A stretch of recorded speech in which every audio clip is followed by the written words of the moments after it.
Empezamos el día miércoles por la mañana con la reunión de ministros de finanzas del continente americano, donde se abordaron de manera distinta las perspectivas que existen en cada una de las naciones de América Latina. Tuvimos como parte de estas reuniones también una reunión específica los ministros o secretarios de Hacienda de los 4 países que integramos la Alianza del Pacífico: Colombia, Perú, Chile y México. Y tuvimos además una reunión, nosotros 4, también con el secretario del Tesoro de los Estados Unidos. Participamos en las reuniones ministeriales del Grupo de los 20, del G20, integradas por los gobernadores de los bancos centrales y los ministros de finanzas de estas 20 naciones. Participamos también en las reuniones, la reunión anual del Fondo Monetario Internacional y de su Comité Internacional de Finanzas y Política Monetaria. Estamos participando en la reunión anual del Banco Mundial, particularmente del Comité de Desarrollo, del cual México es integrante, y durante estos días se llevó también a cabo una reunión de gobernadores del Banco Interamericano de Desarrollo, donde se discutió la agenda derivada de la reunión de Bahía sobre la reforma al gobierno corporativo del banco y el proyecto de fortalecimiento de las actividades del Banco Interamericano de Desarrollo con la participación del sector privado. Asimismo, tuvimos un conjunto de diversas reuniones de carácter bilateral. Destaco la que tuvimos con el presidente del Banco Mundial, el doctor Jim Kim, con la directora gerente del Fondo Monetario Internacional, Christine Lagarde, con los secretarios del Tesoro de los Estados Unidos, secretario del Tesoro, y la secretaria de Comercio de los Estados Unidos, Jack Lew y Penny Pritzker. Tuvimos 2 reuniones, una con cada uno de ellos, y tuvimos reuniones bilaterales también con mis homólogos de Australia y de Luxemburgo. Finalmente, también debo compartir con ustedes que el día de ayer tuvimos el honor de recibir un reconocimiento por parte de la revista Euromoney, y aquí quiero compartir con ustedes que en adición al reconocimiento que recibí el día de ayer, nos informó Euromoney de otro reconocimiento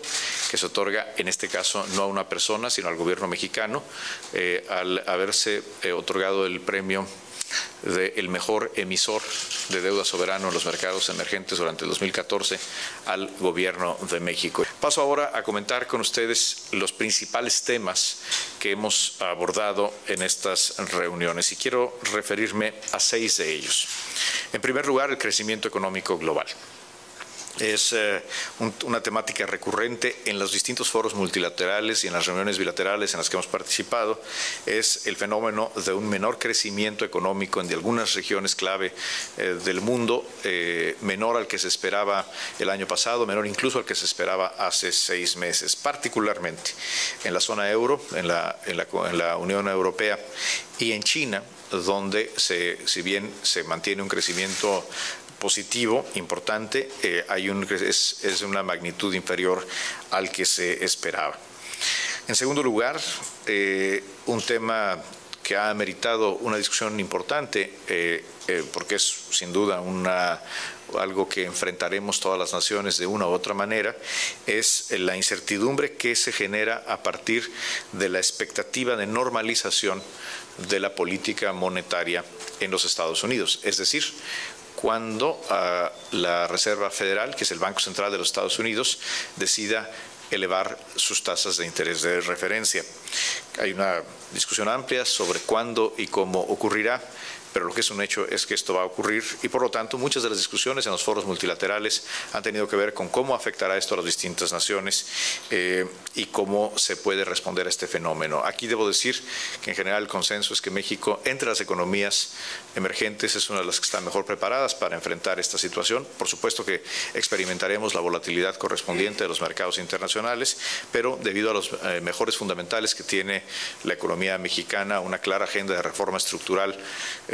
que nuestro país ha desarrollado en los últimos meses, esto posiciona a México en una mejor condición que a otras naciones emergentes para enfrentar lo que sin duda genera una volatilidad en todo el mundo. El tercer tema tiene que ver con un énfasis mayor al que se había puesto en otras reuniones en años recientes, incluso en las reuniones de primaveras, en la urgencia de llevar a cabo reformas estructurales. Reformas que impulsen el crecimiento económico no a través de políticas de demanda agregada, sino realmente generando una mayor productividad en la economía. Aquí debo decir que en todas las discusiones, en el Fondo Monetario Internacional, en el Banco Mundial, en el G20,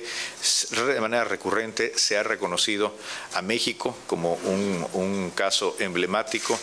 de llevar a cabo un proceso integral y profundo de reformas estructurales. Un cuarto tema muy importante es la necesidad de que los gobiernos en todo el mundo, tanto en el mundo desarrollado como en los países emergentes, invirtamos más en el desarrollo de infraestructura. Existe un amplio consenso de que solo a través de una mayor inversión en infraestructura se podrá detonar, por un lado, un mayor dinamismo de sectores clave de la economía, pero sobre todo generar mayor competitividad para el comercio y para la productividad. Aquí creo que el Programa Nacional de Infraestructura, incluyendo ya el nuevo aeropuerto de la Ciudad de México, pero incluyendo también la ampliación de nuestros puertos, el desarrollo de nuevas autopistas, el desarrollo de trenes, tanto de carga como de pasajeros, dan a México una agenda robusta en materia de infraestructura, que también es ampliamente reconocida. Se hizo un particular énfasis en la necesidad de impulsar la participación del sector privado en los proyectos de infraestructura, siempre con transparencia y con prudencia, pero como algo que es indispensable para lograr infraestructura de mayor calidad y a menor costo. Y se continuó la discusión sobre la conveniencia de generar un centro internacional para el intercambio de información y de experiencias exitosas entre los distintos países del Grupo de los 20, y se acordó en principio que este centro se establecerá el año que entra en la ciudad de Sydney, Australia. Un quinto tema tiene que ver con la regulación financiera. Como ustedes saben, a raíz de la crisis global de los años 2008 y 2009,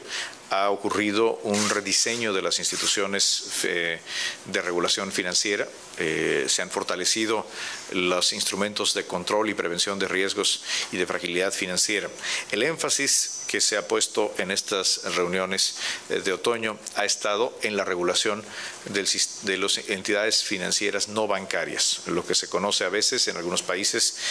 por ejemplo en China, como la banca sombra, donde los instrumentos de regulación financiera y de control por parte de la autoridad están menos desarrollados que para la banca establecida. Por lo tanto, una de las recomendaciones importantes que se ha hecho a todos los países desarrollados y emergentes es el tener una política explícita de regulación de las entidades, de regulación financiera de las entidades no bancarias, en el entendido de que algunos de los riesgos inherentes de desempate de liquidez y de contingencias en el sector financiero pueden hoy venir más de entidades no bancarias que de entidades bancarias ampliamente reguladas. Y un sexto y último punto que quiero resaltar antes de pasar a atender sus preguntas es un tema clave en estas reuniones, particularmente para los países emergentes, que es la necesidad de adecuar o de reformar el clausulado de opciones de reestructura para la deuda soberana. Y esto es a raíz de lo que ha ocurrido con la deuda argentina, particularmente frente al sistema judicial norteamericano, y ha habido en los últimos meses un avance considerable encabezado por el Fondo Monetario Internacional, donde se ha logrado ya esta semana un acuerdo en el texto que deberá ser incorporado en las futuras emisiones de deuda soberana en moneda extranjera, particularmente aquella que se emita conforme a las leyes de los Estados Unidos, en dos temas, en lo que son las llamadas cláusulas pari passu, es decir, cómo que le den elementos a las cortes norteamericanas y también a las cortes de otras jurisdicciones, pero particularmente a las cortes norteamericanas, sobre cómo interpretar de manera explícita las prioridades entre acreedores y, por otro lado, también el nuevo lenguaje para las cláusulas de acción colectiva, es decir, cómo se pueden formar mayorías entre los distintos tenedores de emisiones de deuda soberana para llegar a acuerdos con la entidad emisora. Estas que son las llamadas cláusulas de acción colectiva, que México adoptó en sus emisiones de deuda internacional desde el año 2003. Ahora, conforme a este lenguaje que ha sido acordado en estos días,